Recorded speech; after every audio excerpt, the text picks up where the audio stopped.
Ja, dann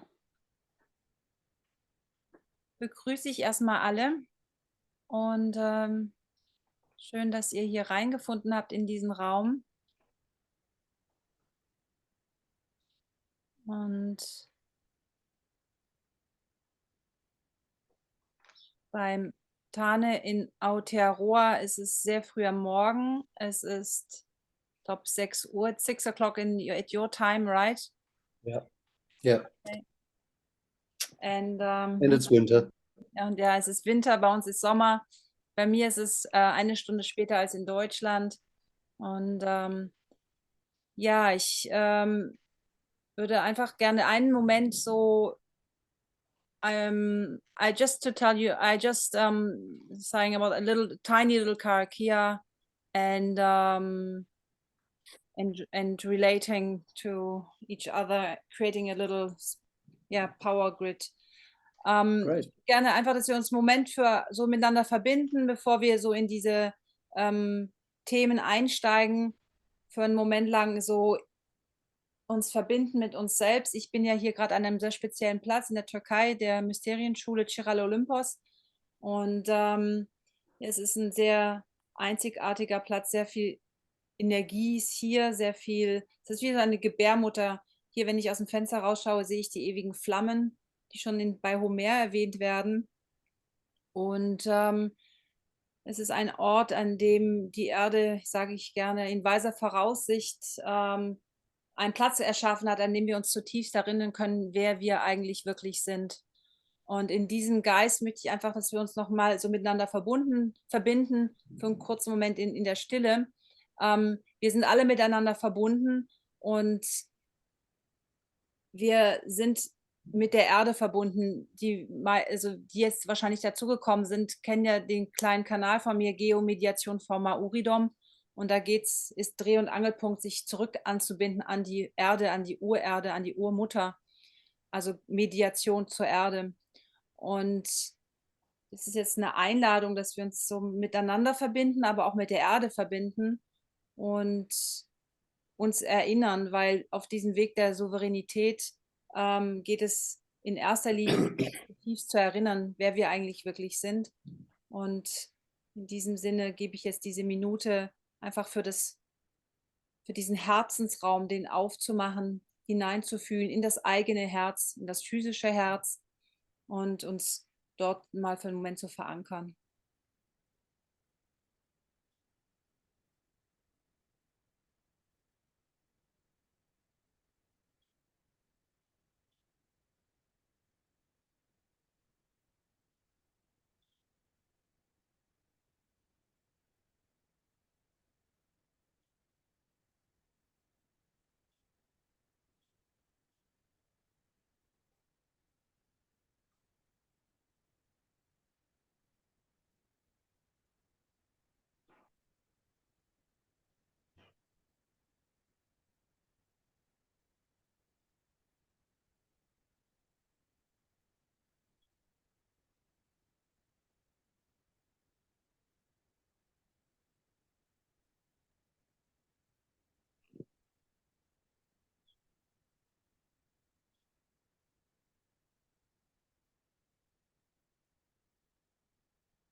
Ja,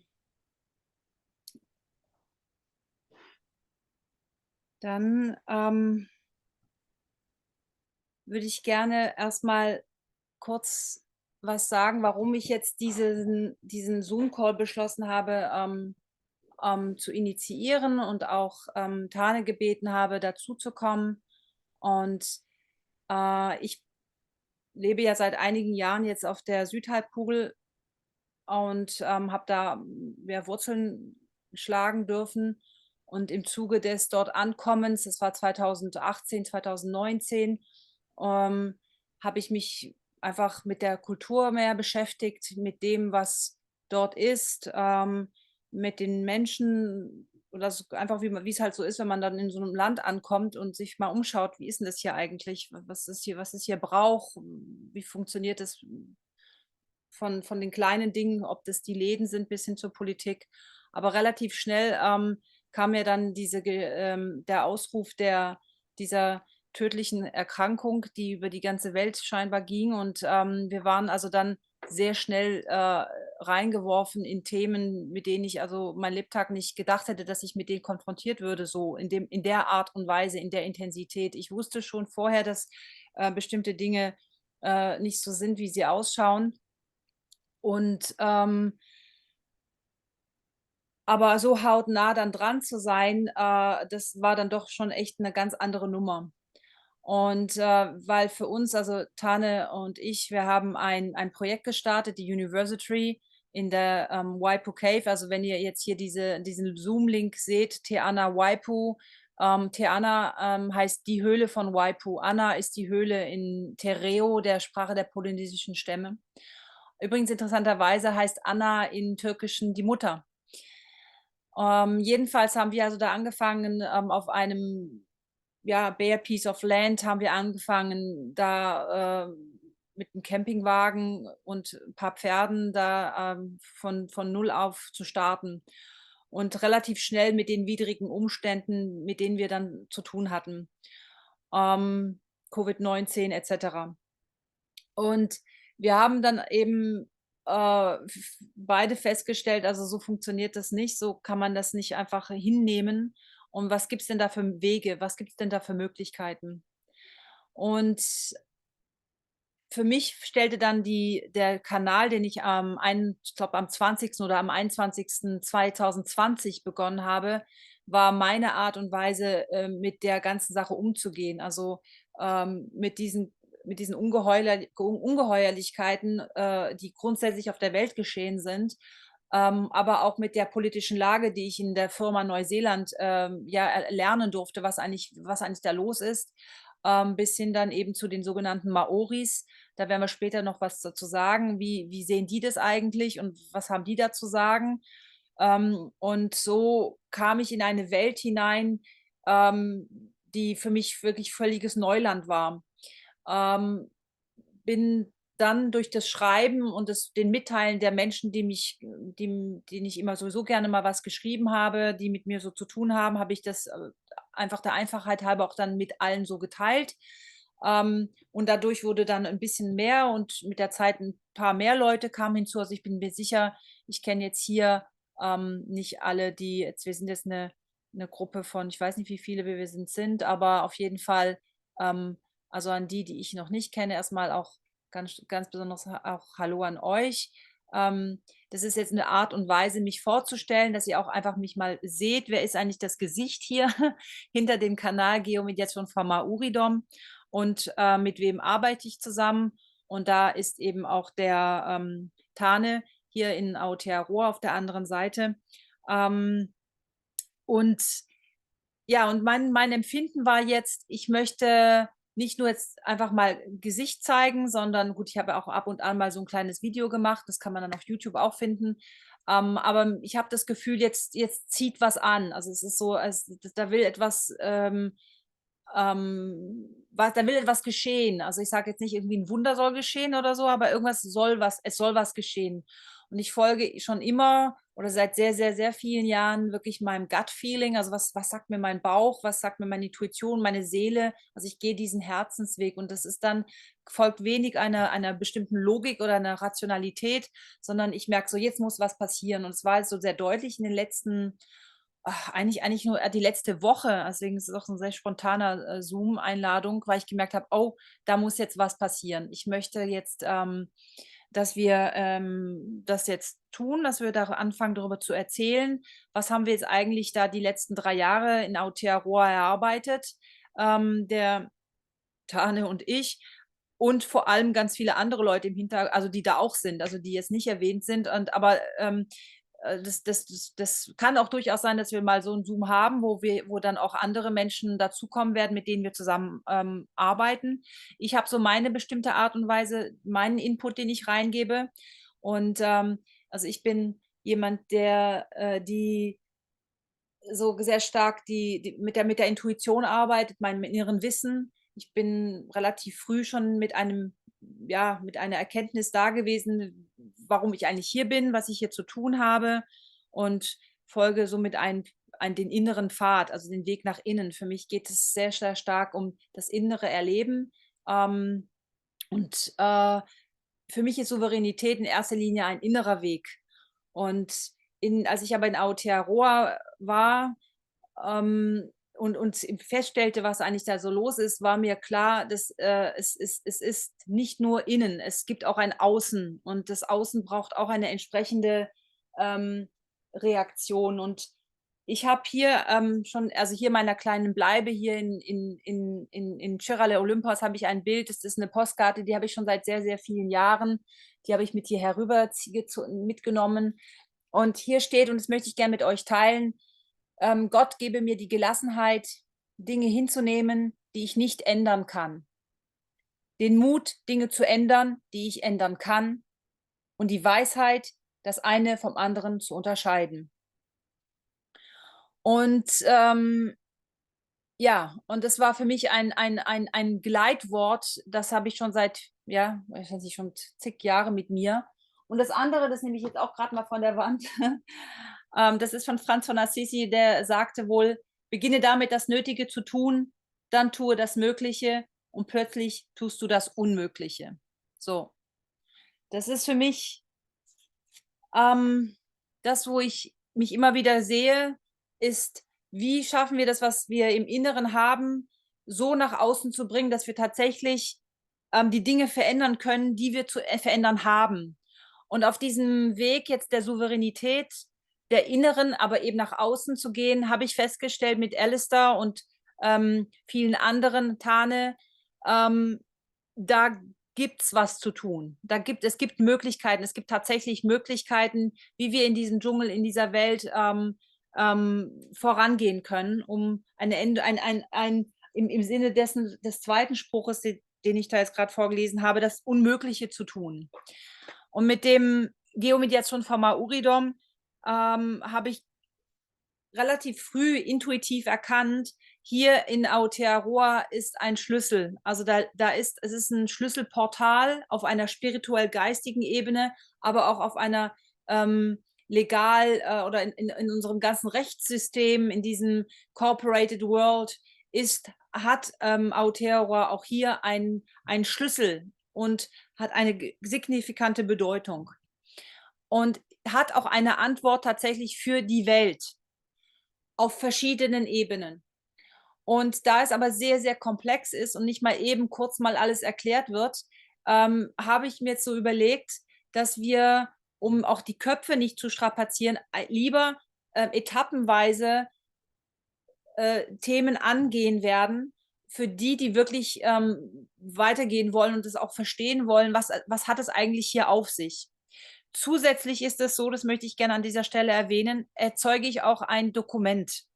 Das ist ein historisches Dokument, so erlebe ich das jetzt jedenfalls, und als Zeitzeugin dessen, was gerade geschieht.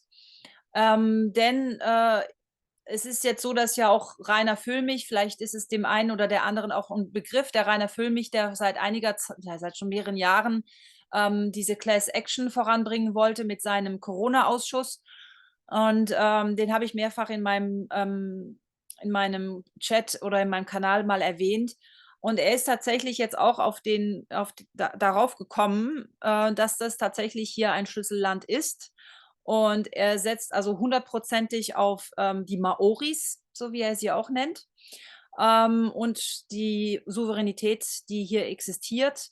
Hefakaputanga und Tetriti, also das sind alles Themen und Begriffe, die werden dann mit der Zeit erklärt.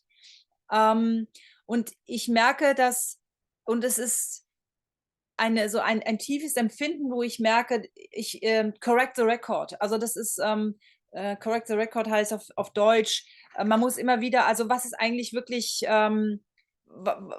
was ist geschehen in der Vergangenheit und was wird einfach so übernommen als eine Tatsache.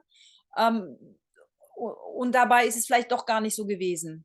Und das ist natürlich enorm schwierig, weil sind wir nicht in der Vergangenheit. Ich kann nicht einfach mal mich zurückbeamen 200 Jahre. Was war 1832, als der König William die Flagge übergeben hat, auf die wir auch kommen werden, Tekara.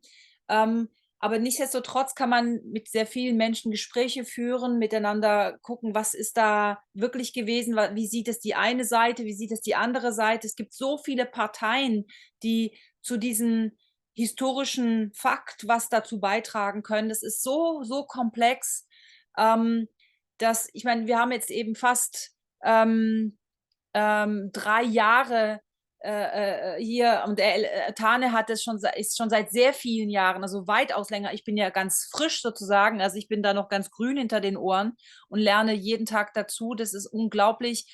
Tane hat da ein ganz großes Wissen und sich auch natürlich auch weitere Expertise, vor allem in den letzten 3 Jahren und noch abgespeedet in den letzten 12 Monaten. Also das wächst ja immer mehr, dieses Wissen. Und man muss auch immer was verändern. Und hier steht gerade genau, die Geschichtsschreibung korrigieren. Genau, super, danke. Und die Geschichtsschreibung zu korrigieren bedarf, aber es kann man nicht einfach herkommen und ich sage, ja, das war jetzt ja so oder so. Nee, das braucht ja eine Achtsamkeit, es braucht ein feinfühliges Hineinspüren und Fühlen. Und das ist eine Mischung aus diesem Seelenanbindung, weil ich bin ja nicht zum ersten Mal auf diesem Planeten, habe also auch meine eigenen Erinnerungen und andere eben auch. Und wie tragen wir das jetzt miteinander zusammen? Wie können wir in diese History oder in der Geschichte, da ist ja die Schichte, Schicht um Schicht reingehen, das ist wie Archäologie betreiben und im Momentum sein und schauen, was fühlt sich da an? Was ist denn da richtig? Was fühlt sich gar nicht richtig an? Wo merken wir, oh, das ist ja also völlig verkehrt. Und ich maße mir bei allem nicht an, dass ich sage, ich bin das Maß aller Dinge, in keinster Weise. Und aber ich habe gemerkt, ganz still zu sein und mich einfach nur im Hintergrund zu halten, das ist auch nicht mehr richtig. Das ist eher so meine Art. So, ah ja, die anderen, die können dann da was sagen und tun. Ich habe da vielleicht mal ab und zu was geschrieben, aber ich merke, nein, jetzt wird es Zeit, dass ich das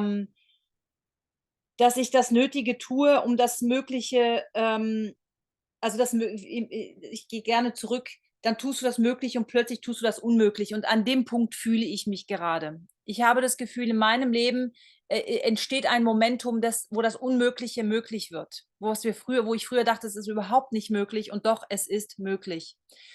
Und diese, äh, dieser Zoom und die anderen Zooms, die folgen werden, sowie die ganzen Dinge, die ich aufschreibe, denn irgendwann mal wird es höchstwahrscheinlich auch zum Kontakt mit dem Rainer Füllmich kommen.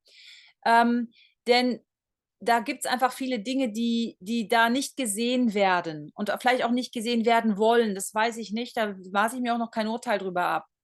Aber ich beobachte den Rainer Füllmich ja schon seit einer Weile auch und frage mir dann immer wieder, was ist denn da eigentlich wirklich los? Also was ist da? Und für mich ist die Hefakaputtanger und die Tekara, die Flagge von 1832, was äußerst wie schon heilig.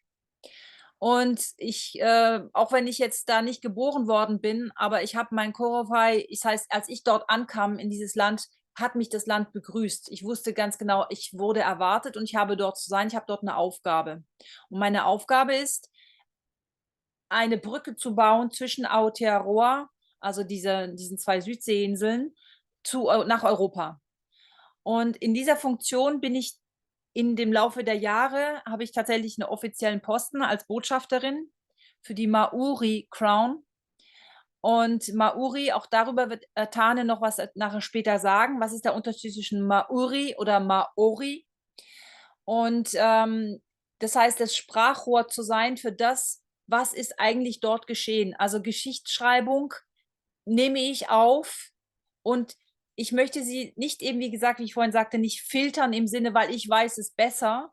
Ich versuche nach bestem Wissen und Gewissen das wiederzugeben, was ich dort erfahre, was ich in den vielen Gesprächen mitbekommen habe, was ich aufgrund meiner eigenen Beobachtungen gesehen habe, meinem Input, meiner Intuition in vielen, vielen Huis. Also ein Hui ist ein Meeting mit Pakehas, das sind die Weißen, das waren die Siedler oder dem sogenannten Natives, also die Indigenen oder Maoris, wo ich immer wieder gemerkt habe, also da ist was ganz schräg. Da sitzt gerade irgendwie ein halber E.T. mit am Tisch und wenn wir da nicht aufpassen, dann ist da eine Sackgasse, da wird es gefährlich. Also so war meine Rolle sehr stark in diesen vielen Meetings, die wir waren. Habe auch sehr viel Input reingegeben durch meine eigene Anbindung. Das heißt, ich habe durchaus für mich mit allem Respekt und im Tikanga, auch über Tikanga werden wir zu sprechen kommen. War ein ganz, ganz wichtiger, wesentlicher Begriff. Darüber spricht auch übrigens der Rainer Füllmich mittlerweile in seinen YouTubes. Tikanga ist das Rechtsverständnis der Natives von Aotearoa, bevor die Siedler kamen, was bis heute noch Gültigkeit hat. Und wie wird es angewendet? Und in der Anwendung, und es ist auch eine Seinshaltung, also wie gehe ich es durch Leben, wie bin ich, wer bin ich und wie mache ich das? Und so gut ich konnte, versuche ich Tika zu sein. Also Tika heißt klar, aufrecht, würdevoll, aber auch bescheiden. Und da gibt es noch viel mehr zu sagen, was Tika sein bedeutet. Aber für mich ist klar, still zu sein und zu schweigen und zu zuschauen, wie jetzt die Tekara und auch die Hefakaputanga auf die Weltbühne gezerrt wird, durch Rainer Füllmich und seiner Class Action, ohne irgendwas dazu gesagt zu haben, das merke ich, das geht nicht. Das funktioniert so nicht mehr. Das geht gegen etwas, was einfach tief in mir ist, wo ich merke, oh, Moment mal, also jetzt möchte ich dazu jetzt auch was sagen, sozusagen. Aber in allem, was ich jetzt hier mit euch teile und auch in Zukunft teilen werde, es ist nichts in Stein, es ist alles veränderlich, ich lerne tagtäglich dazu und meine Motivation dahinter, meine höchste Motivation und Priorität ist nicht, dass ich irgendwas verändern will oder dass ich sage, das war alles Bullshit, was in der Vergangenheit war und ich weiß es jetzt besser und dahin soll es gehen. Das ist nicht meine Aufgabe. Meine Aufgabe ist, eine Brückenbauerin zu sein und eine Mediatorin zu sein zwischen verschiedenen Gruppierungen, Interessengruppen. Und ich merke, dass es wichtig ist, dass Deutschsprachige und deswegen auch mein Bemühen, diesen Kanal in Telegram seit einer Weile, dass Deutschsprachige davon erfahren, was ist eigentlich hier los in Aotearoa und was hat es auch mit dem deutschen Volk zu tun? Denn da ist eine ganz große Verbindung auf verschiedenen Ebenen. Ich habe hier übrigens ein Buch liegen, das heißt Der arische Maori. Aber das wäre auch ein ganzes Thema für sich. So ist das also meine Intention. Ich hoffe, das ist einigermaßen rübergekommen und verständlich. Also ich erlebe mich einerseits als wissend und gleichzeitig auch als lernend und genauso nicht wissend.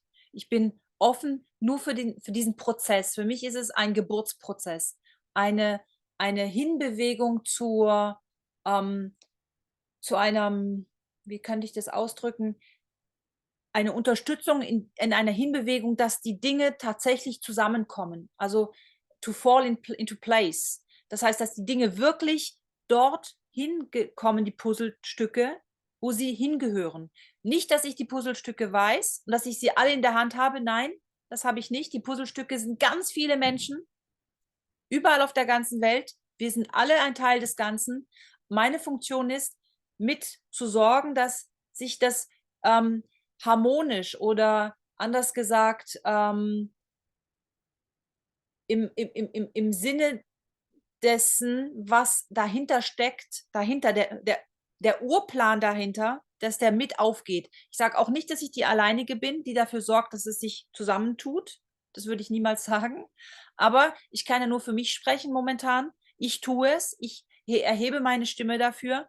Dafür ist es mir viel zu heilig und es ist einzigartig und es ist ein absolut historischer Moment, in dem wir gerade sind. Und deswegen möchte ich gerne jetzt den Tane mit reinnehmen, denn er kann uns jetzt auch noch ganz viel erzählen über gewisse Grundbasis, also ein Grundbasiswissen sozusagen, was er Jetzt hole ich gerade noch raus, was ich noch sagen wollte über ihn. Das habe ich mir nämlich ein paar Notizen gemacht. Genau. Und zwar haben wir hier, habe ich da, genau. Ich hatte nämlich zusammengeschrieben, also Maori Crown Tane, Fetu Waiti, verfügt über eine gewisse große Expertise im Verfassungsrecht und insbesondere, wie sich dieses auf die Geschichte von Neuseeland in eckigen Klammern bezieht. Mit Fachwissen zeigt er auf, wie sich die Struktur der Regierung im Laufe der Jahre verändert hat, sodass wir mittlerweile eine Corporation haben, die sich als Regierung ausgibt. Er zeigt uns vor allem, wie man außerhalb dieses Systems seine eigene Autorität behaupten kann, wie es uns das internationale humanitäre Recht ermöglicht. Und er war selber mitbeteiligt, so wie auch ich, die Crown of the Maori Nation wieder in ein Bewusstsein zu bringen. Also die Crown of the Maori Nation ist auch ein Vertragspartner von Waitangi aus 1840. Und an dem Prozess war er sehr stark mit beteiligt, dieses Wiederbeleben der Crown of the Maori Nation. Und yeah, so now I've been talking quite a lot, Alistair, but this was an introduction for why I'm doing it and my motivation behind all of this. And also I won't repeat everything, of course not, but just to state, because it's recorded and I consider this as a kind of piece of history and somehow also correcting the records in a very humble and learning way, but where there's lots of unclarity out there. And I come from a point that I trained myself. I couldn't say whole my life, but quite a long time ago to get purer and purer, and this doesn't end. So purifying myself to be able to consider that I can say what feels right and not, to be tika and to be able to practice tikanga. And first of all, if we want to really practice tikanga, we have to be tika in ourselves. And so in that terms, I was just explaining why I'm here, what motivates me. And this is the time I feel it's important to create a record in terms also that we talked about that Rainer Füllmich, which is on world stage, which is now quite firmly and brings up Hefakaputanga, New Tyranny, all these things. And I feel, okay, there needs to be something, it's like not on the edge, but we have to go together. So even if he's not on board right now on this Zoom call, but I know it will be at some stage, and I feel that you have a lot of expertise and a huge amount to share with everybody. And so I'm very, very pleased to have you here tonight in the Zoom call. And yeah, maybe you just want to introduce yourself. And so kia ora. Kia ora, thank you. And it's nice to be here. It's early morning here. It's 6:30 in the morning, and it's just past the shortest day, and I see people here looking summery, and we're at the other end of the spectrum, but it's still quite mild, and so nice to be here. So just to recap on some of what Caroline's told you, I've got this huge interest in constitutional history and law, and that is something that has really come into the fore over the last few years with what we've all experienced around the world, with the coordinated directive coming from the World Health Organization, the United Nations, etc. We've talked for many years about the possibility of a one world government, but we've really seen that one exists. And so it's been, for me, a process of unpacking that and trying to figure out where we fit within all that and how the system works. Because if we can find out how the bricks have been put together, then we have a possibility to take those bricks apart and create something new that's going to work for us. And so that's really what's been taking up a lot of my life over the last few years. And I put this in practical context day by day. I'm working on this stuff every day. And to give an example, we've got some friends who left Waitangi, Kororaraka, Russell up in the Bay of Islands a couple of weeks ago, and they left on a large yacht, and they left without any passports, and they've sailed up to Fiji, and they've arrived without any passports, and now they'll be heading off soon to New Caledonia, Noumea, and without any passports, just to show that this is possible, just to step out of the mindset that there is a system of compliance and we must comply. So what they're doing is that they're traveling on these agreements and proclamations that Caroline's been talking about, but also using United Nations Declaration on the Rights of Indigenous People and the International Covenant on Civil and Political Rights.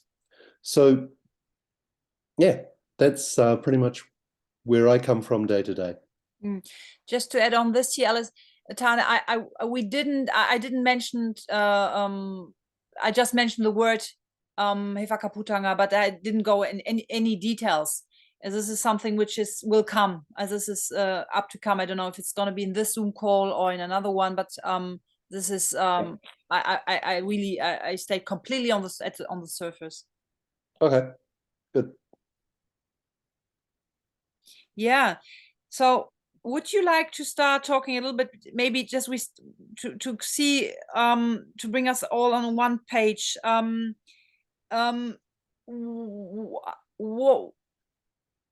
How could you define law? What is law, and what is legislation? So is there a difference? And could you please talk on this, about law and legislation? Okay, so I think one of the good places to start with that is first to think of that there is a hierarchy, and that at the top of the hierarchy we have universal laws. So we're talking about energy and how energy works. And then we come down to natural law. And the natural laws are those things that happen in nature, those things that are going to happen no matter what we think, no matter what we hope, no matter what we pray for. There are certain things that just go in an order. So if I pick up a stone and let it go, it's going to drop. Gravity will do that.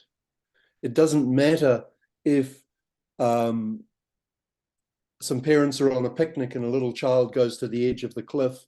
If the parents aren't paying attention and the child falls, the child will fall. Nature isn't going to suddenly reach out and save us. And so these are some of the natural laws that are there, the laws of nature. And when Caroline was talking about tikanga, this is really where this fits into the laws of nature, because we are nature. We are beings of nature. We come from the earth. We go back to the earth. And so these are very, very important to us. And then when we come down the hierarchy a little bit, we get maxims of law, and maxims are principles of law that come from, really come from the Bible and other books, the Quran, and the principles of law that stand above everything else. So an example might be, he who creates owns. If you create something out of your own energy, it is yours. And then when we come down a little bit further, we can come down to the law of sovereign and being sovereign. And within the context of universal law and natural law, we make the laws for ourselves. And then we interact with other people, and in our interactions with other people, we make agreements. So we start to get contract law. And then in the greater scheme, we have treaties. We have like big contracts. And then we come down again and we have constitutions, and then we have to provide services for all of that. So we create entities that will provide the services to the people. So if the Creator created men and women have created governments to protect their private property and to provide them with services. It's pretty simple. And so underneath those corporations, we have a lot of codes, we have police, we have all sorts of things. And then at the very, very bottom of that hierarchy, we have the person or the citizen.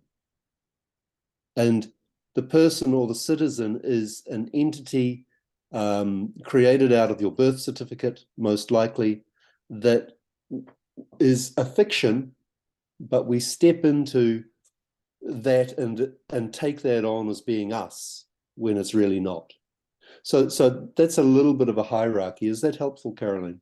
Yeah, it's great.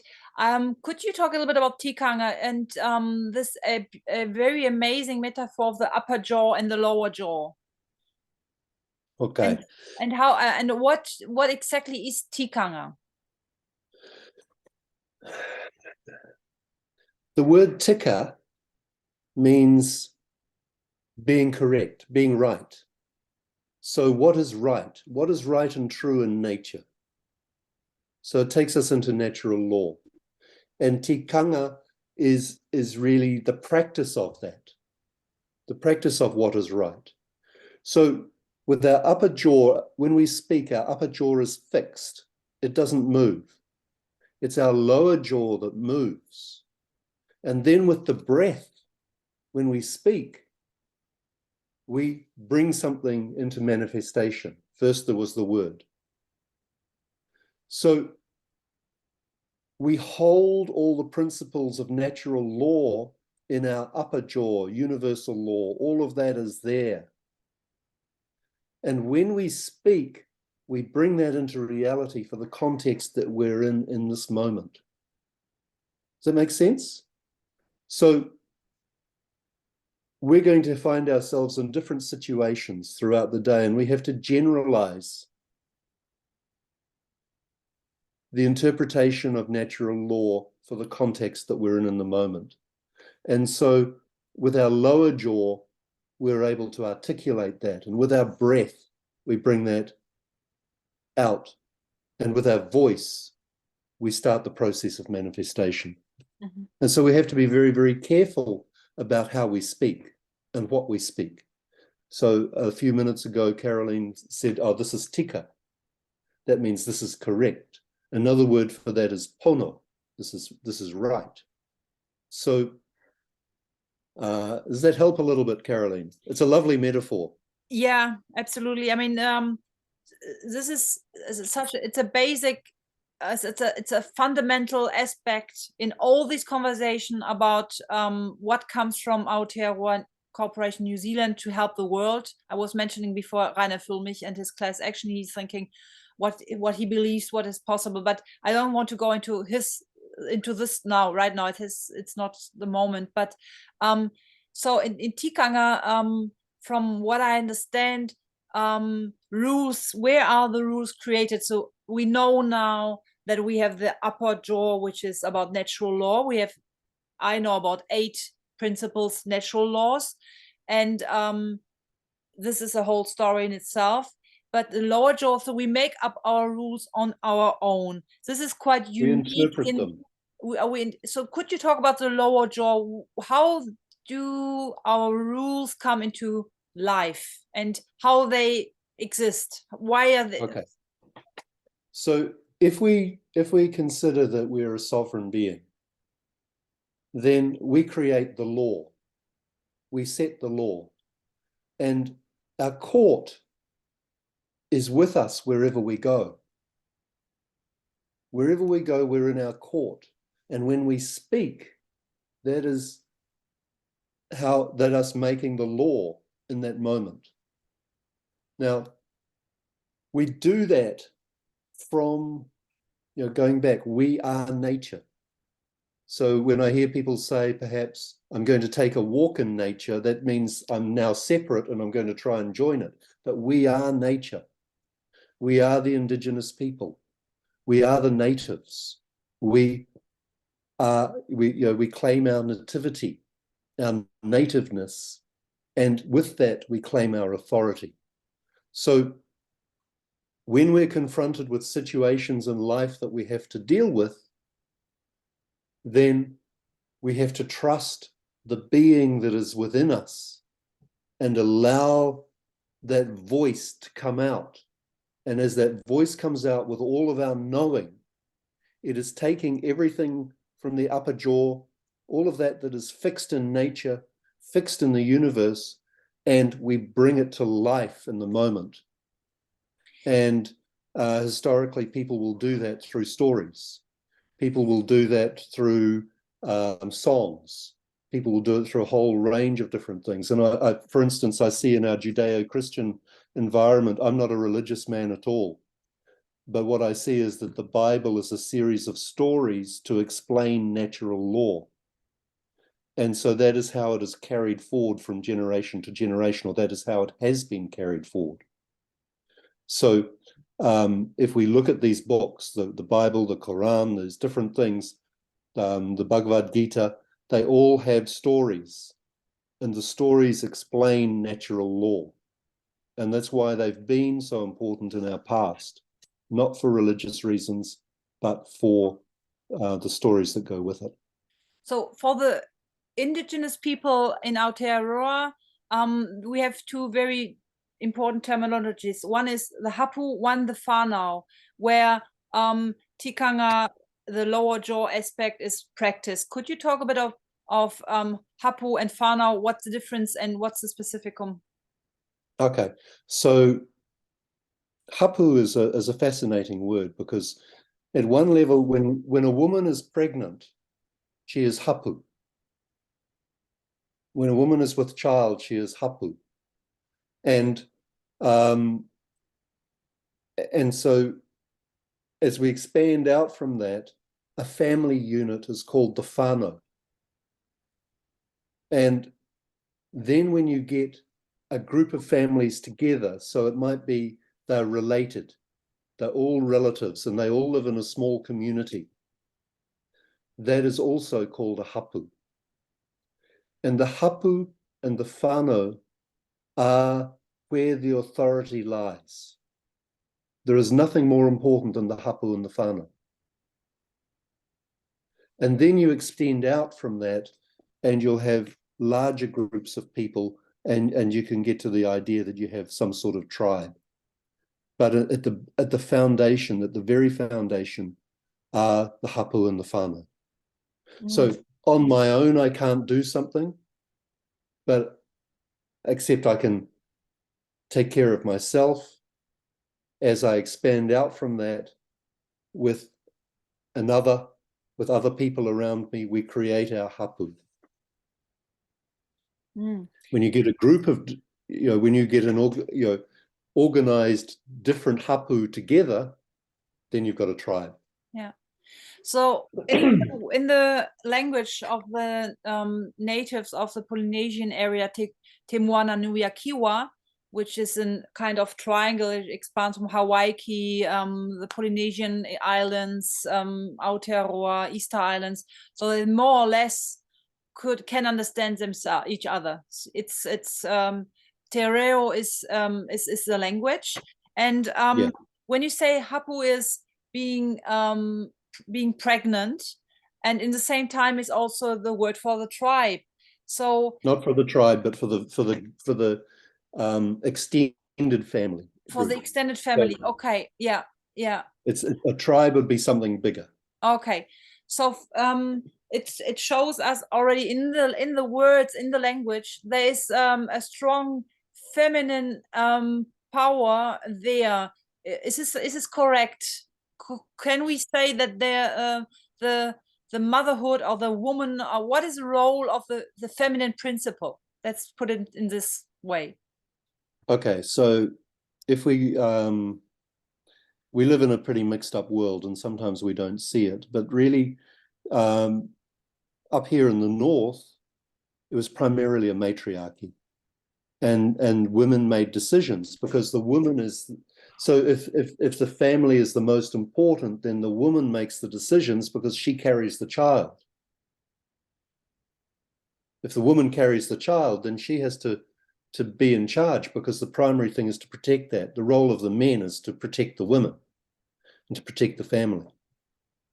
So I liken it a little bit to the idea of the head and the neck. You might have some chief, someone out there at the front who's speaking, but you've got to remember that perhaps it's the woman that's the neck and can turn the head in any direction that it's needed. So sometimes what you see is not what is going on in the background. So, and historically it was a matriarchy. Okay. And amongst the groups where I'm involved, Caroline's involved, it's primarily a matriarchy. It's women. It's women that are making the changes. There's a lot of men there too, but I see the heart and soul of it coming from the women. Mm-hmm. So in history, so we can observe that the tribal society became more and more male orientated, not only in Aotearoa, it's worldwide. So we have somehow some sort of disconnectedness. If we approach now how this whole system came into place, how we have it right now in a world full of corporations, it's a jungle. To understand law as a judicial system, it's nearly impossible to get your head out of this or into it if you don't study law. Even the lawyers don't understand what's going on. So Rainer Füllmich can't find a court where he can put his class action. I mean, this is just absolutely madness. But if we go few steps backwards in our society, how does it come? So we have different structures. We were talking about the hierarchy. Who created the government? So who created? God created men and women. Men and women created the government, or appointed some people to apparently to govern or to represent more. Government came much later, this word, to represent and support the people. So, but if we go back into this, because in Tereo it shows how important it is in all these words, and this is just one example where you see how the feminine principle is very much in awareness and in has its place. So what can you say about this disconnectedness of this in the tribal society in Aotearoa, but also in the world? Excuse me. It's really a side effect of colonization. And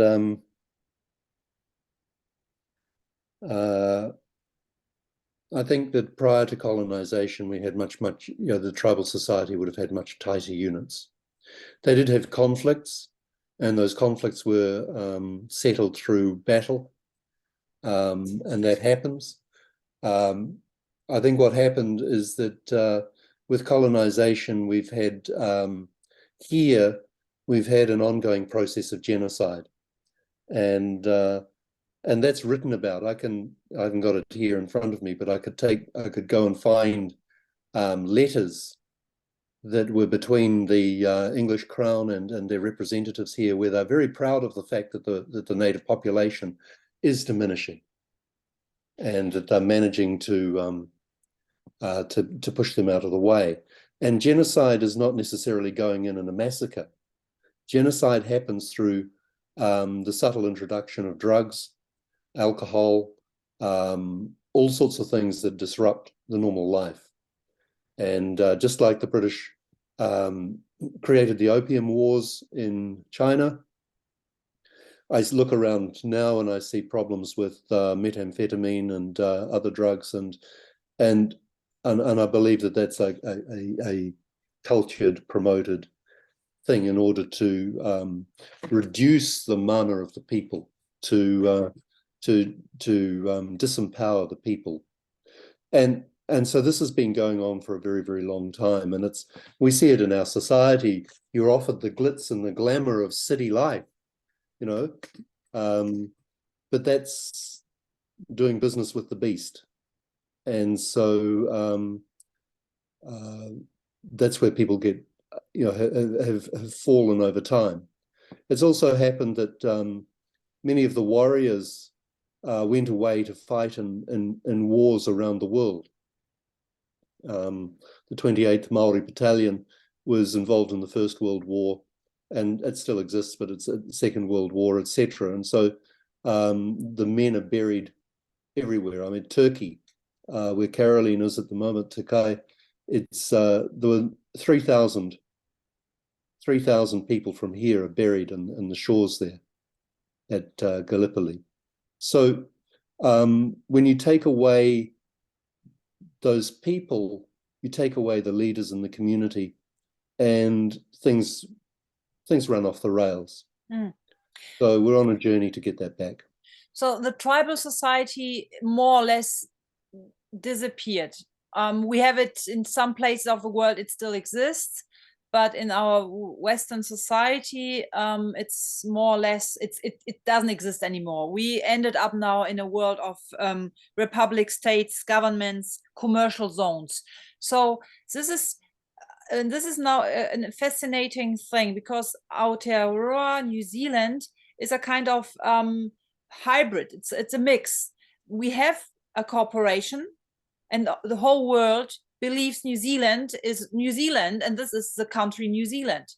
But behind the scene, there's something completely different, and it still exists. So the people, they didn't die. They're still there. The natives, prior the settlers, are still existing, and they kept their hapu whanau mentality, I would say now. So we have two things happening and going on. Can you talk about the power? Is it just a kind of an artifact, something which is still there, and so where's the power? So where's the power lying? Okay.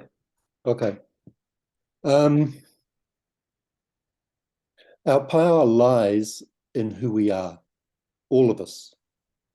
Our power lies within each one of us. Now, in our society here, when I talk about Aotearoa, what is different is that colonization took place only really started in the late 1700s.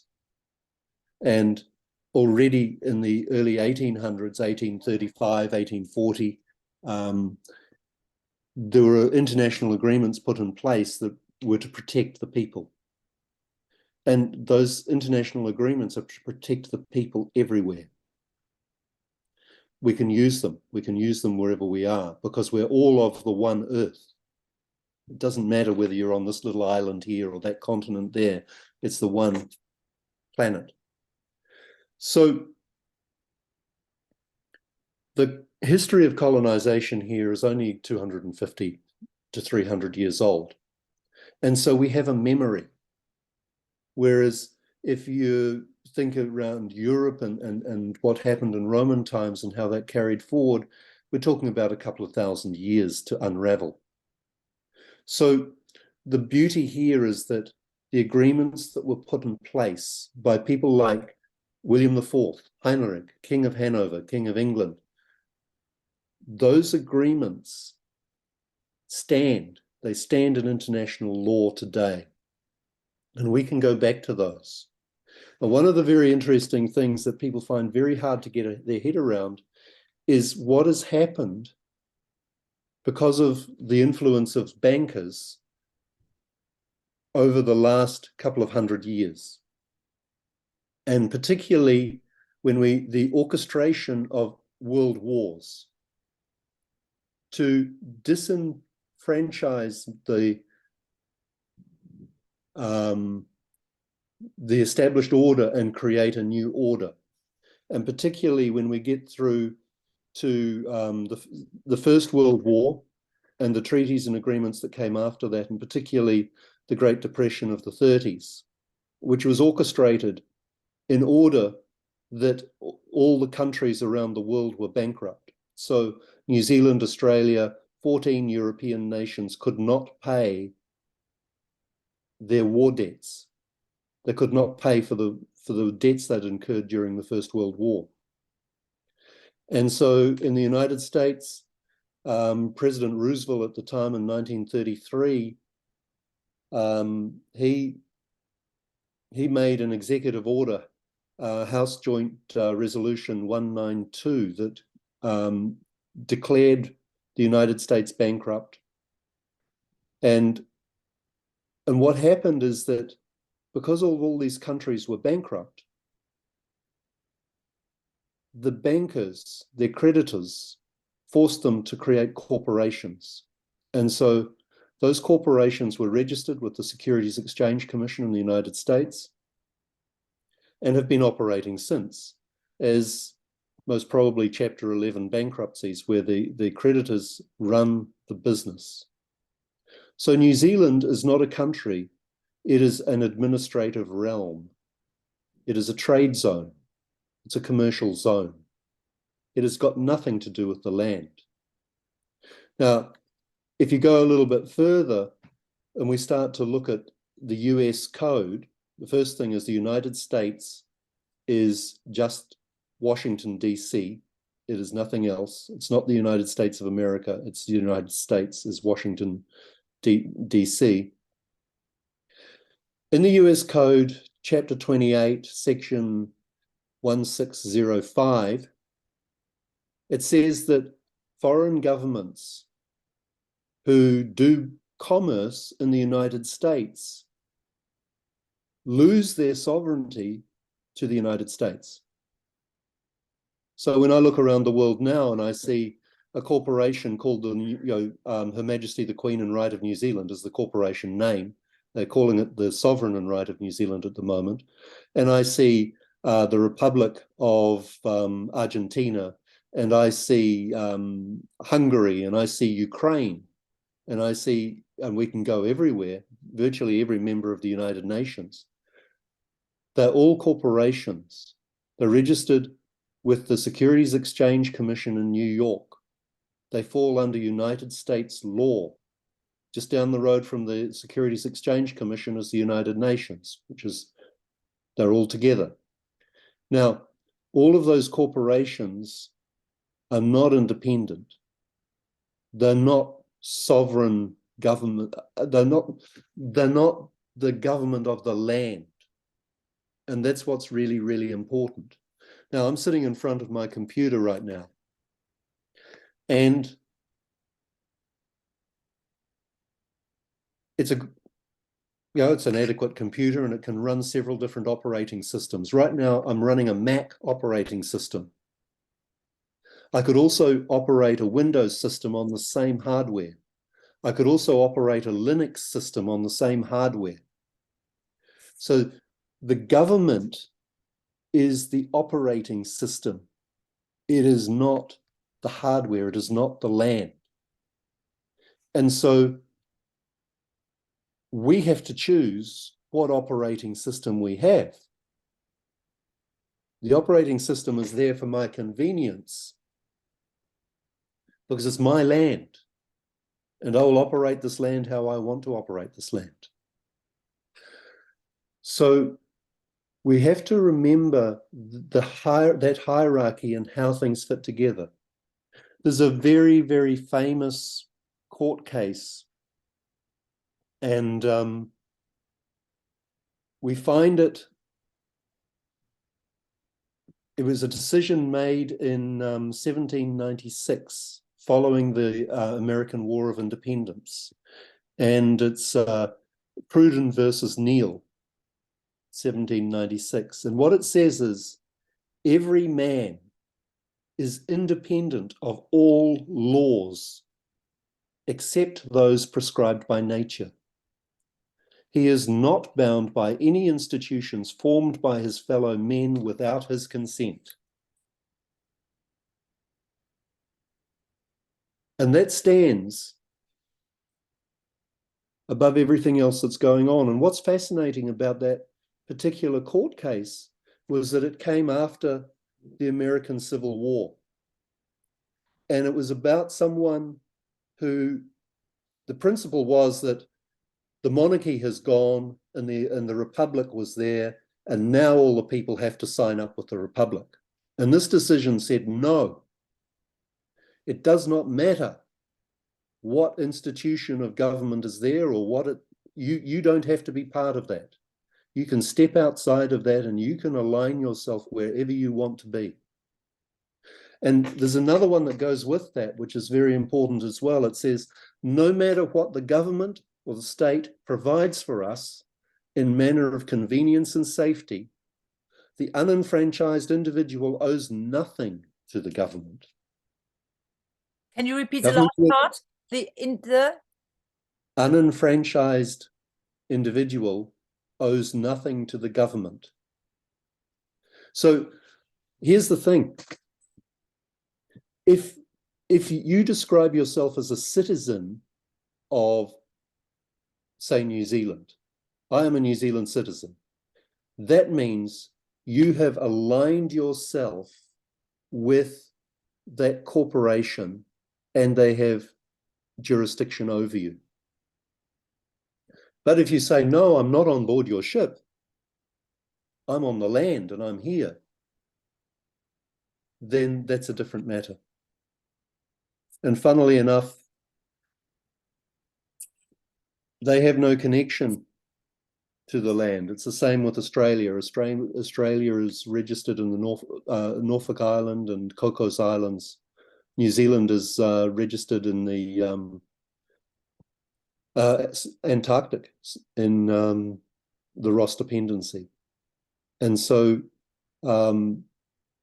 these corporations are set up around the world. They were set up originally by the British monarchy and the bankers, and they fall underneath Roman Courier law, so they fall under the Vatican, and they are nothing to do with the land. And that's what's, when you've been talking, Caroline, about Rainer Fulmick and all the rest of it, what we can do here is we can have land-based courts instead of courts in Admiralty, instead of courts in Admiralty maritime law. Yeah, you just mentioned something quite important and significant. New Zealand is registered in the Ross Dependency, Antarctic, which is officially, as I know, please tell me if it's wrong, is US, right? It's a US corporation. It's a US corporation. And the other thing is that there's something called the Clearfield Doctrine. And I can't remember the date when that was, the court case for that was passed. But basically what it says is that when governments descend into trading commercial instruments, so that's securities, currencies, all that stuff, or collecting taxes or anything like that, then they lose their standing and they have no more standing than any other citizen. They're just they're treated the same way. So we know when we investigate the US code that all these corporations that think that they're independent, or the people think they're independent, they are actually subservient to US law. And that's very, very important for us to know, because if we want to hold them to account, we have to know where the edges are and how we can step out of that, and how to hold them to account by their own rules. But that means that sorry to interrupt, but that means that you have in first place, you have to know that you are part of a corporation. And this is where the first step is not happening. Most people are not aware. They think they live in either in a republic or a state, but they don't know that it's a commercial zone. So could you explain just shortly what's the difference between a country and a state, and what is a commercial zone? So that this is clear. Okay. So without the references in front of me, a state is a commercial entity. A state is a commercial entity. And so they are in the business of doing commerce. They are in the business of banking. They trade securities. They buy and sell on the international markets, basically trading birth certificate bonds to borrow money. And they collect taxes in order to pay back the interest on loans that they've taken out from the International Monetary Fund and other banking institutions. So they're doing commerce. They're the operating system of your computer, So, and not the land. but this is, I mean, this is huge. That means that it's somehow this is deceiving and an omission of all the facts, because most people, they don't know. So it's what not happens is that when transparent. you, It's not transparent. People don't Yeah. know, is it Germany, France, or New Zealand, what is really going on. Most people were thinking that the Queen was in charge, that she's a protector of the faith, that she's the one who is in charge for New Zealand. But you just mentioned before the name of the corporation. If you could go back to that, because this hasn't been declared officially to the people of New Zealand what is really what this Queen is. Or could you talk about this of the Yeah. fact and the huge deception which happened in I think it was in the 80s, 86. Well, one of the things, when we look through our history, the biggest treaty that happened here was the Te Tiriti o Waitangi, the Treaty of Waitangi in 1840. And that was between the Crown of England and the Crown of the Maori Nation. And in a call that you and I had with Secretary to the Governor General, a guy named Gregory Bowen, in 2020, December 2020. Gregory Bowen is appointed by the Queen. He is the Consular General. He's a Royal Regent. He stands in place of the Queen when needed. The Governor General is just the figurehead out the front. This man does the work. What he said was that the Crown of England was what was here at the treaty in 1840, and it hasn't been the Crown of England for a generation. Now, we had a coup here in 1986. We go back to the 1930s, when I was talking about before. Britain was bankrupt, and they needed to get rid of their liabilities. And so they went to the governments around their colonies. They went to the colonies and they said, you govern yourselves without us, but here are the rules. There's a couple of things that you have to keep. One is the constitution for these lands. You have to keep the Constitution of the Commonwealth of Australia, and you have to keep the Constitution of the Dominion of New Zealand. You cannot alter those. You cannot get rid of them. And with that, you can govern yourselves. It was a little bit like if you had a big family and you're living in the house and it's getting too expensive to pay all the bills for your children as they grow up into adulthood, you send them off and say, look, you go and look after yourself. You're big enough now. We don't need to look after you. And then the parents think, oh, good, now I don't have to pay for them anymore. So that happened. But what happened in 1986 is that the government here got rid of the Constitution Act of the Dominion of New Zealand. And in doing so, they cut off their own head because they repealed their right to govern. And since 1986, there has been no lawful government here. It is just a corporation. Now, the thing with that is that they have volunteered to be in that position now. And so we hold them to account on that. So the people were not asked. They didn't ask the people. No.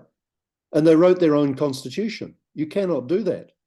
It is the people who write the constitution that will establish what's going on so that the people know where their rights are and that the organization is doing it. So this is a completely rogue organization who are pretending to be a government. They're an imposter. So this is not known in the world. It's a pretty hard stuff. Well, this has happened in other places too. This has happened in Britain and it's happened in Australia and I can't say where. So what we've had is that we've had the illusion of the institutions of the past. But everything has migrated to a system of corporations who are registered with the Securities Exchange Commission, who are trading financial instruments on the New York stock market, and come together as a franchise underneath the United Nations. So the head office, it's just like McDonald's. The head office is in New York, and in the back of that, you've got other stuff happening in Geneva and places like that too. So the governments here are not creating the statutes and legislation. It's all been directed through the franchise. And that's what we saw during COVID time, when the same thing was happening right around the world in so many places. We could see it. We could hear the words being said, and it was scripted. It's all coming from head office. Mm-hmm, mm-hmm. It was very, very obvious, yes. So McDonald's head office puts out a new recipe for a new hamburger, and every branch has to put out that hamburger. So the rule came from the United Nations. Yeah.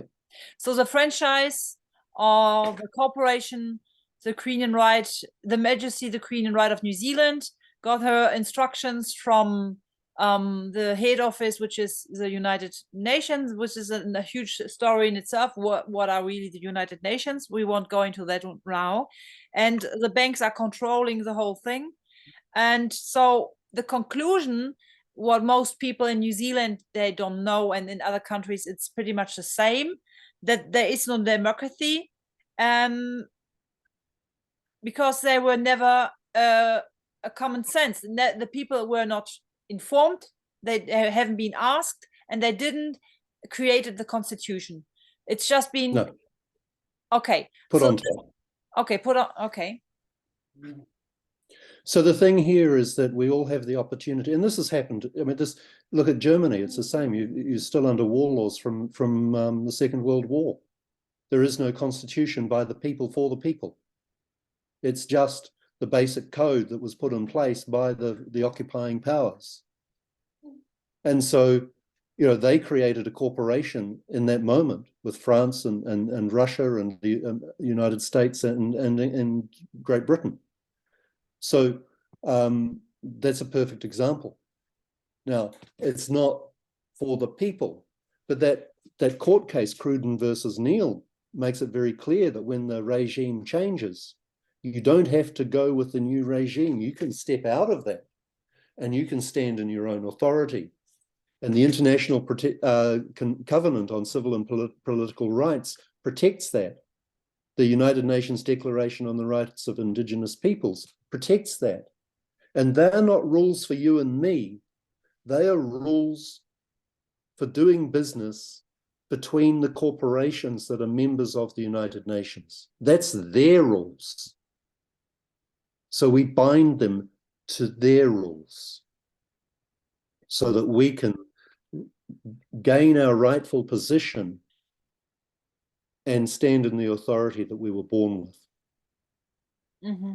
Okay, so this is and this is, you're already talking about some sort of how to proceed, and you are already in the solution. I wouldn't say the solution, but a way how to solve the problem, or where's the cure, where could be the eye of the needle. So the United Nations, as much they impose this whole tyrannical thing over all these states, and but in the same time it seems that there could be a solution amongst their own statutes. This is very interesting, but I would like to step up. This is probably a huge topic for another conversation, another Zoom. So coming back to my initial question, so it was, where's the highest authority? From what you're saying, if we go back to the tribal society of the people of Aotearoa, Hapu Whanau, this is fact. And generally, you don't need to be a Kiwi or a Maori or whoever. as in the moment where when you realize I am a living woman or living man, flesh and bones, I am the highest authority. Is this what you're saying? Well, I think, everyone on this call has grown up in a Judeo-Christian society, and you've only got to look at Genesis 26 to 28. God gave man dominion over the land, the air, the water, and all the things that creep. That's our authority. That's there. Okay. And that is the foundation of the systems that have arisen over the centuries in all of the countries where we're coming from. So if we go back to that, we can stand in that authority. We just got to get ourselves out of that tangled web of commerce. Yeah. Okay, so that would be eventually a good moment to explain Maori crown Tane Whitu Waiti. This is your chosen name. You gave yourself this name. As my name here, I think it appears in the invitation of the Zoom link, is Taimanarama Wainga. Could you say something about why did you choose this name? Or not? Well, that name came to me in a dream. That name came to me in a dream. And one of the things here that's significant is that if I go back and I look at the chiefs, I look at the people that are here, there's always been different names. So if I go back to 1831, when Tamati Wakanene and Pataoni, his brother, went to England and they received a flag from William IV and were recognized as equals, as kings. They also have European names that they were given. And for me, what it does is that it symbolizes the different jurisdictions. So sometimes when I'm talking with people, I find it's useful to be able to step completely into one jurisdiction and out of another. So for instance, I remember talking to one of the local police, and it was over an event that was going to happen, and he rang me up and he said, "Oh, kia ora, is that Alistair?" And I said, "Oh, it's Tane in this jurisdiction." And he said, "Oh, kia ora, Tane." So, the police recognize me in these different jurisdictions. And we can name ourselves whatever we like. The important thing is we have to look at what's on the birth certificate and know that the birth certificate is false. It cannot be, and the ones that we have here are very specific because in small writing at the bottom it says it's not evidence of the identity of the person presenting it. And then it goes on and gives a caution that if you use it as if it was true, knowing it to be false, you commit a crime under the Crimes Act. Now, the call that I received from my mother and my father was Alistair, and they put a middle name, John. That was what I was called. A name is something in commerce. And the surname, so sir as in English would be as in surcharge, it's an extra, like surcharge is an extra charge, a surname is an extra name. Sometimes people call it the family name. Family means servant of the house. It comes from the Latin meaning slave, and it was given to you by the state. So I have to be very, very careful when I go into a court, where I go into institutions, how I use those different ways of describing myself, my calling. So one is a name and one is a call. So if I'm called by the Creator through a dream, that is very different to the state writing on a piece of paper that you are this, and then putting it in all capitals letters, making it a vessel. It's the name of a ship. It's a means of doing commerce. Now, they're very, very important to us.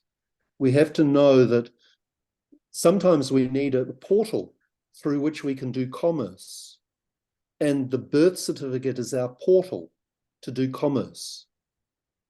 However, we are not that instrument. We are not that commercial entity. And so we have to stand in our own authority as the men and women that we are, and use these institutions that have been put in place for our benefit. The problem is that the intent has been twisted, and we're not informed fully of who we are and what authority that we have.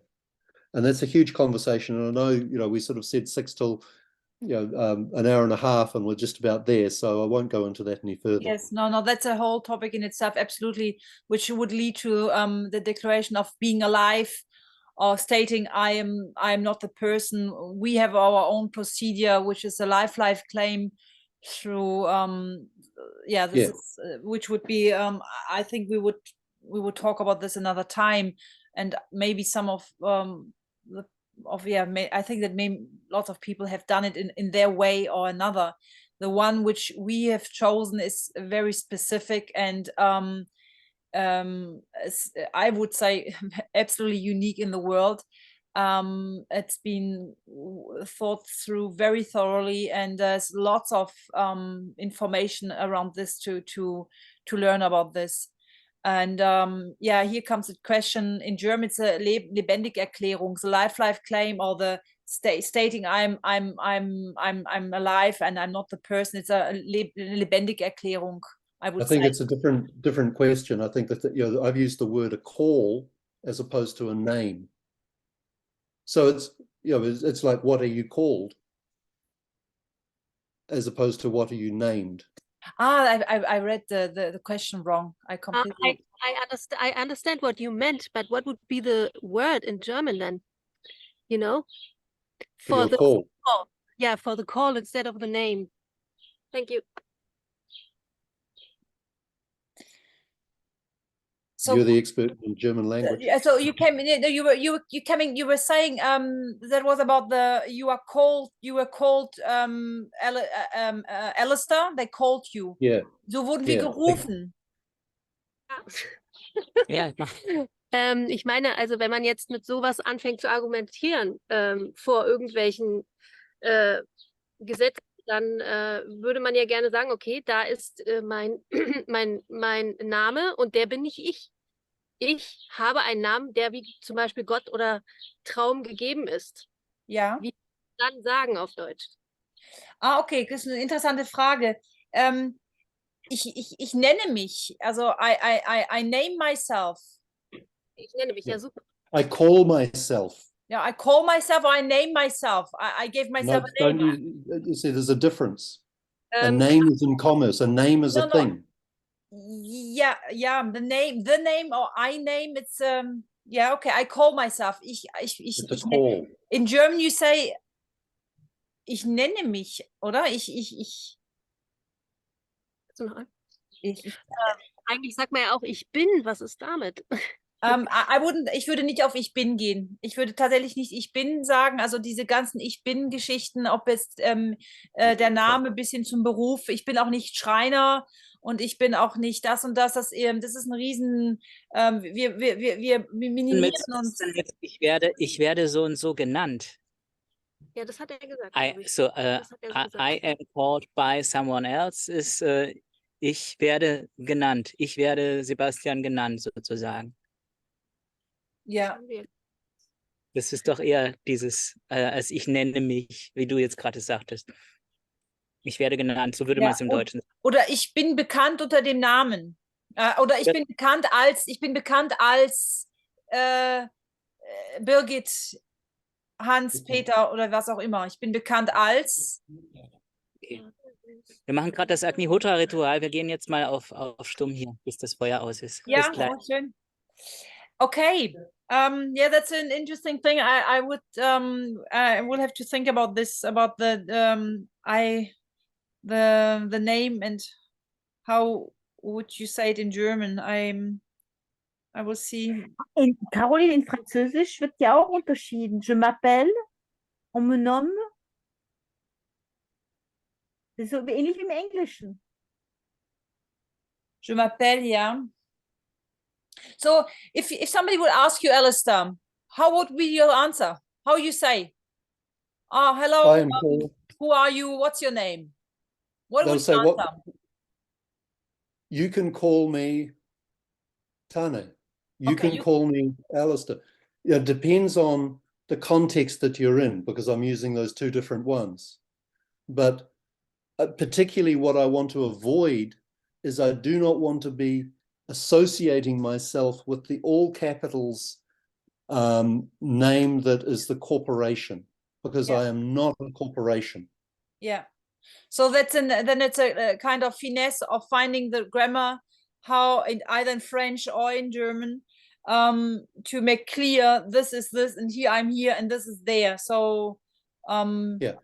you can call me. You can call. I think this is a good thing. Tu peux m'appeler Sophie. Yeah. Yeah. Ouais. Because I call myself me. Yeah. Yeah. Yeah. And this is very fascinating. But you mentioned the time. So it's true. We have a few minutes, I believe, just before we come to an end.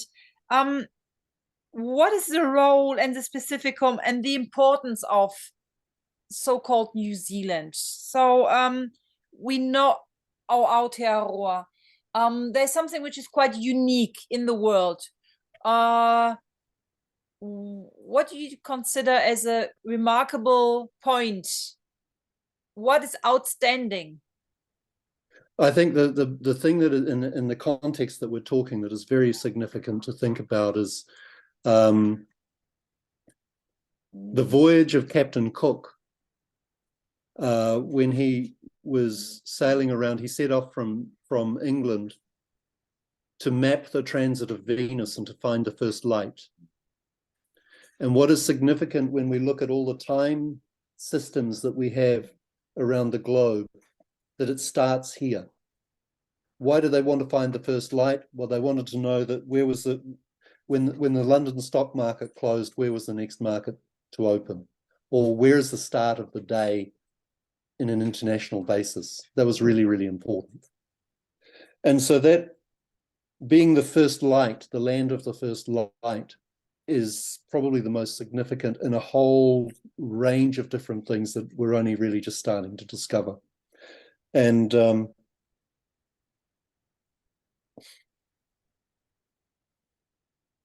I think that's really it. Everything starts. Yes. The day starts here. Yeah. You're just heading off to bed soon. I'm at the start of a new day. Yeah. Absolutely. Mm-hmm. If we look at the time zones, so we've even got multiple time zones and here. Waitangi is ahead of everywhere else. If you look on your phone and you look at the, if I find it here. So that means that Captain Cook, the whole purpose of his voyage was to find the land of the first light, to be able to have the commerce completely under control. So that was crucial to know where the stock market starts. And this was the main reason of Captain Cook's voyage. Yeah, it's very, very significant in terms of the organizational structure of the world. So as we know, you can see this. No, huh? Okay, so at the top there, we've got, I need to get it up by the clock.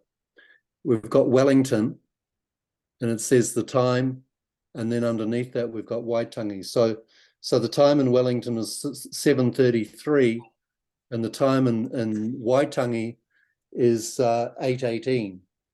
And that's just up the road, and it has a different time zone for a specific reason, because in English law it is recognized as the highest authority. It's where William IV gifted his flag to the chiefs in Kororaraka, Russell, and the treaties of the Proclamation of Sovereignty of 1835 was there.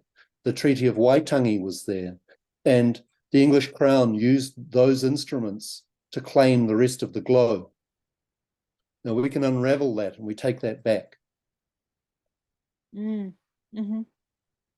Yeah, and coming back to the light and first light, so we know that in Admiralty law, it's all about time. Maritime admiral law it is about time and where the sun is. So it's and everything is in admiral law. So yeah. So when a ship leaves port, it leaves at a particular time. Now think about it. When you cross a time zone, when do you change your clock? Now, in maritime admiralty law, I can come into another harbour and maybe my paperwork's not in order. So I go back out. I can come in again and I can go back out and I'm still in my original time zone. There's only when I tie the boat up at the harbour and I do the official paperwork, then I'm stamped into the time zone of a new nation. So time is very, very important in international law, in commerce, and the way that the whole system works. The seasons, the everything. Absolutely, yeah. So it's the time of day is started from here, then the time of the month, the year, and everything in history is founded here. And that starts in Waitangi, because the Waitangi is ahead of Wellington. So that also shows that Waitangi is superior to Wellington, and the authority which is held in Wellington is depending on what happens in Waitangi. Yeah, it's just a corporation down there. They're not a government. Yeah, they're just a corporation. It's just McDonald's, and they have a function. They're there to provide services to us. Yeah, they're there to provide health services, to provide police services, and those sorts of things. But they're not in charge. Yeah, we're in charge. So we have now a few things which shows that how significant the role of Aotearoa is, or New Zealand, is that we have the land of the first light. We have a Waitangi, which is ahead of the time of the whole world. We have the fact of the Treaty of Waitangi, which gave the authority for the settlers to an arrangement for the settlers.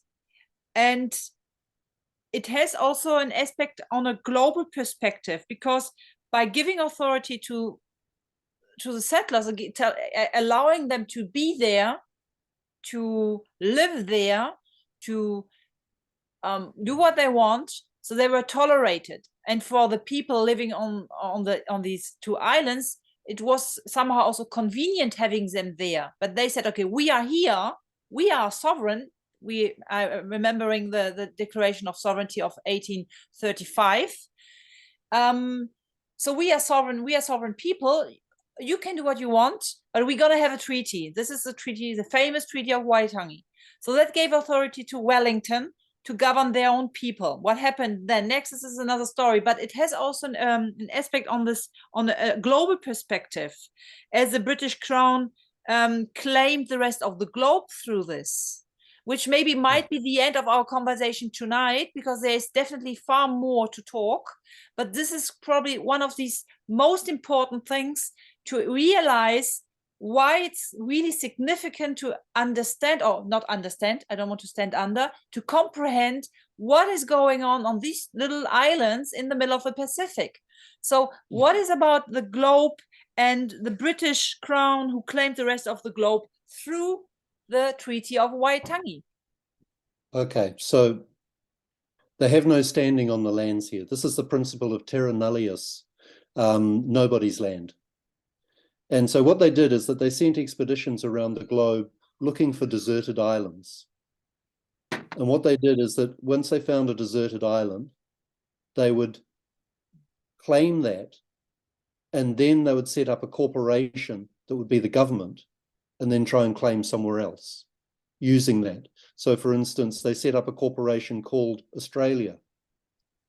That is not Terra Australis, the continent, but people think it was. So there was a deception that was going on. And so by controlling the waters and by controlling the seas, they managed to do this. And the thing is that it's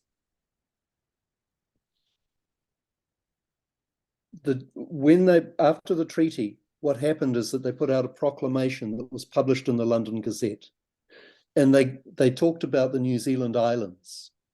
And they gave 4 coordinates, geographic coordinates. And again, if I hold up just for the sake of the exercise, 1, 2, 3, 4. Now, most people, when they talk about the New Zealand islands and having the coordinates, would think this is what's inside here. But in their proclamation, they said extending from those coordinates. So it goes out and right around the globe. So every continent, every island, and the rest of the globe is called the New Zealand Islands. It comes from the Dutch, New Sea Land. It's the land of the sea, and they claimed the rest of the globe, and Britain ruled the waves. New Sea Land is the globe. Wow. It's a good way to finish it. Wow. So by claiming And the then it's all under waters, law of the sea. so what it means, coming back to what you were saying about Hapu being pregnant at the beginning, Hapu, and also the unit, the holy unit of the family, or the father, mother, child, the children, extended family. So by controlling the waters, it's somehow also on another level. If we look on another dimension, on another level, it's ruling also the waters, which is the feminine principle. Well, we're 80% water.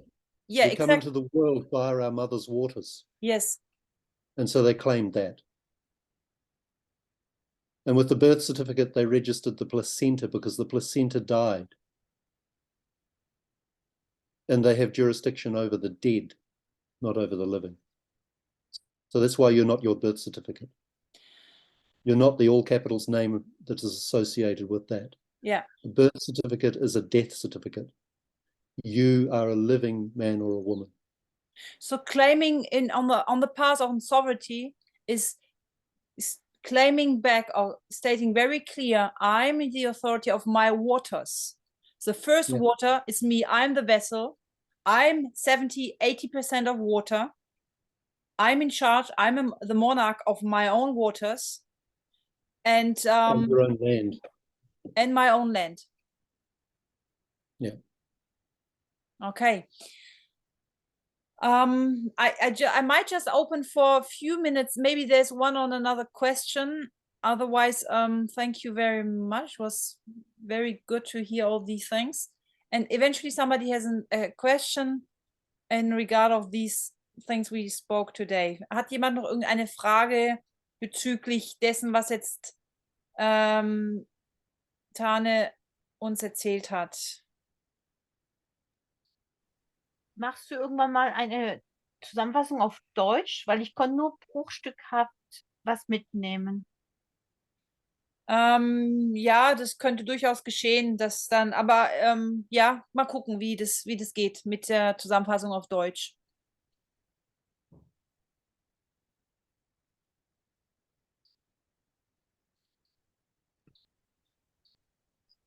It's a lot to take in. It's a lot to think about. And I think that there's potential for us to talk again sometime soon. Yeah, yeah. Yeah, so if dann keine anderen Fragen mehr kommen, so würde ich gerne vielleicht noch für einen kurzen Moment so diese Brücke noch mal fühlen. Ich habe die letztes Jahr in meiner Arbeit, in den Tätigkeiten hier in Chiral Olympos mit den Seminaren, die ich mache, diese doppelte Regenbogenbrücke genannt, weil ich das Gefühl hatte, es schließt sich ein Kreis. Und mal so einen Moment lang noch mal reinspüren, diese Verbindung nach Aotearoa, dem Land des ersten Lichtes. Und uns, wo wir gerade uns selber befinden. I just, to closing up, I just suggested a very small moment, short moment, to feel this double rainbow bridge between Aotearoa and the land where we are right now, and the connection of these ancient lands, old Lemurian lands, which are holding a key not only in law but also for sovereign being. Also nicht nur in legal terms scheint dieses Land und das, was dort ist, sehr signifikant für uns zu sein, sondern auch auf einer anderen Ebene. Da ist auch ein Portal und mit dem uns mal einen Moment lang zu verbinden. Und dann würde ich einfach ja, euch danken für eure Präsenz, dass ihr da seid, für euer Interesse.